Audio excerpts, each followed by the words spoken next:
Hello, I'm Dr. Sam Hancock of the Emerald Planet and Emerald Planet TV.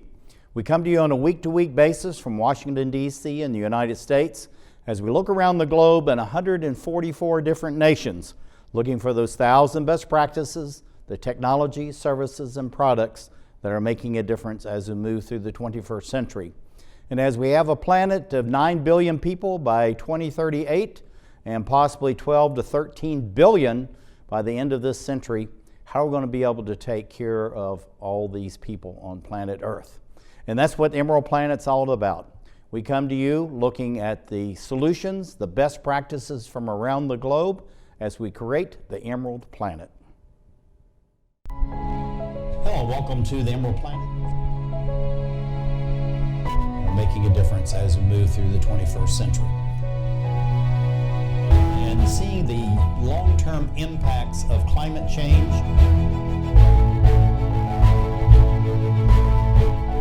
We're glad to have you. Thank you for being with us. Looking around the globe for those 1,000 best practices, sometimes many of these are right in your own backyard, at least within your city, Washington, D.C. I have a gentleman joining us, Mark Davis, President and CEO of WDC Solar. And we're going to be talking about a decade of solar in Washington, D.C. And Mark, welcome back to the Emerald Planet TV. Good morning, Dr. Sam. It's always a pleasure to join you. Thank you for having me back. Oh, we're glad to have you. You're doing absolutely outstanding work, and it's amazing the size and scale of what you're doing. Tell us a little bit about WDC Solar and why is it so special in Washington, D.C., but now spreading across the United States? Yes. One thing that's very special about what we do is we train young men and women in our community to become solar installers, and then we hire them. We give them an opportunity. We started out as a small residential solar installer, and now we've moved to a much larger residential and commercial operation. I think that's really important. But looking at the two Mark Davises that I know, this is one, and this is the other one that's increasingly going across the United States. But how is it so important that you work with and educate the decision makers and elected officials so that the solar and the benefits of solar get to this level? Right. So we have to have policies in place from the federal, state, and city level so that we can grow solar in our communities. And part of that growth entails me getting out, explaining to the council members and to the politicians the benefits that are involved within these policies. As in jobs, number of jobs created, number of CO2 emissions reduced from the atmosphere, those types of things. There's a connection there. And then me getting out on the roof, working with the guys, keeping them motivated. This gentleman here is one of our project managers. I mean, just making sure that everything in the field is going well and matching with everything that we do on the political side. And the whole thing about it, being president, CEO of your own company is a grand and glorious title, but also it entails a lot of work. And if you're not out doing it every day, then things probably are just not happening. But looking at the scale, you started out a number of projects, low-income solar down in Ward 8 in Washington, D.C., and that has just really blossomed. What led you into these larger scale projects, and how do you think that's morphed not only your company, but also the communities like a Ward 8 or Ward 7 in Washington, D.C.? Well, I think it, again, goes back to the political side of it. Our council members and our mayor, they want to see young men and women in our community doing this work.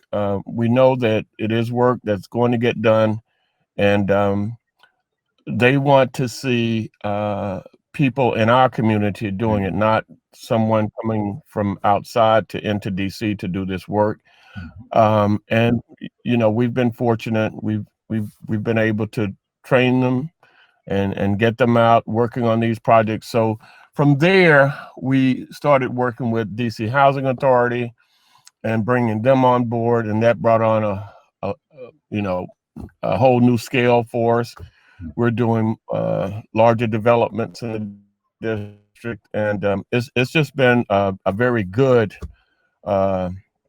program for all residents, low-income residents, whether they're receiving training, jobs, or whether you're the recipient of a solar system on your home that costs you nothing. It's just been a fantastic program. Looking at the technology, I know this is something that you've done extensive research about and really trying to bring the latest technology into these under-resourced communities. Why is that so important? One is that you're training for jobs. That really is important.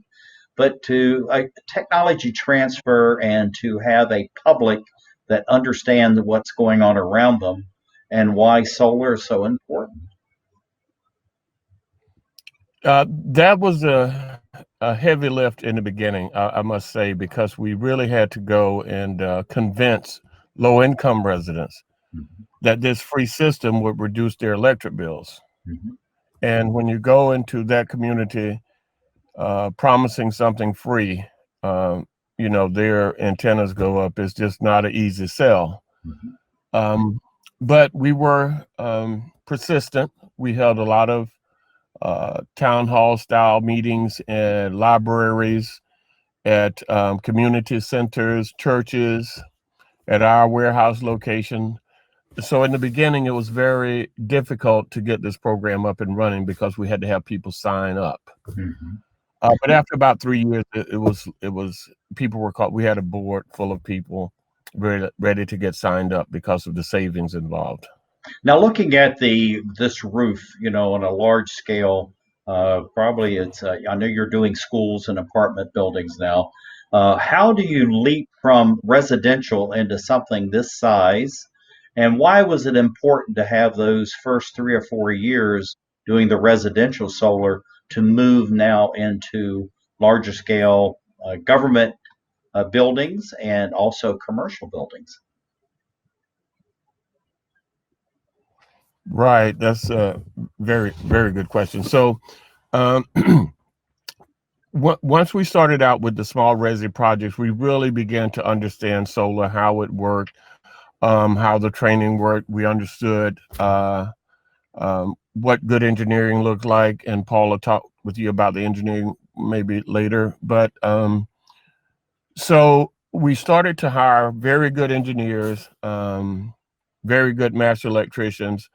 And I think that was the key in us progressing from, let's say, a small resi company to a major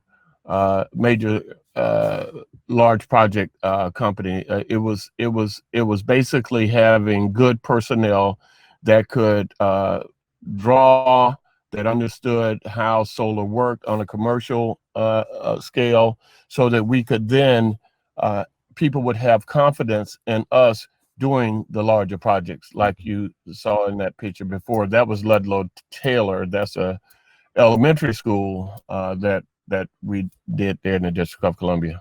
Yeah, and then but having these the master craftsmen involved with you is critically important. But something that you really do, I was impressed with meeting you over 10 years ago, is that you've always been investing in training, even before you even had the positions that you could hire people on a full-time basis. So why is education so critically important? Right. The first thing is we want a skilled workforce. We want a workforce that understands solar, that have been trained by professionals, and that's what we do. So our goal was to look. We want to have a first-rate training program in Ward 8, and we want it to be second to none, and we want to have the best trainers in the country come in, which is what we do. I mean, we have some of the best trainers in the country. they'll come in and we'll do in-house training. We'll have them come in and they'll train. So we're confident that once these young men and women leave our space, that they know what they're doing. And then once that happens, we can put them in the field working with more experienced solar installers. And in a couple of years, they're earning a very good living for their family. And some of these guys come to us and, they were basically at zero, and now they're the number one breadwinner in that household, which is so very good. Well, I've been in some of your graduations. I actually help present some certificates from time to time. What does this do not only for the graduates and for your company, WDC Solar, but what does it do for the community to have more people coming out with professional certifications that they can actually take anywhere in the United States they want to go? Well, I think it uplifts and benefit the community in a lot of ways. And I know that there are guys that I've trained who are working for other solar installation companies in the District of Columbia. I see them down at DCRA and at other places, and they're doing a fantastic job. And that's very rewarding in itself, to know that I started something that changed some people's lives in a positive way. And it was very difficult in the beginning, but we stuck with it. I stuck with it. My staff, we have a great staff, and many of the people you see in these pictures, we've hired. I see some in this picture that we have in our Atlanta office. They came up from Atlanta to get trained in DC. So it's been a blessing. Oh, that's absolutely fantastic. Looking at the scale of these projects, these are some very lovely projects. And now that you're at this level, how does that leverage the name of WDC Solar? And how does that bring more people having confidence that, yes, they can have solar, it's going to save them money, and it's going to protect the environment? Well, this project, for instance, is Benning Terrace. And when we go to Benning Terrace, we feel safe. Benning Terrace is a rough part of DC, but we feel safe because we have about 3 guys on our installation team that know people at Benning Terrace. They have family members there. So when we go to a place like that and they see that the training is working, people are installing solar in their communities that look like them. They actually, some of them, they're relatives. So we are supported in the community in a very positive way. I know that when I go out to many of these communities, people come up and talk to me about what we're doing and thanking me for hiring their cousin or giving them training. But the hard work continues, and we have to stay vigilant, make sure that we're doing a good job every day. My day starts at about 5:30 every morning, and I'm on a roof or somewhere, and it ends in late in the evening. It's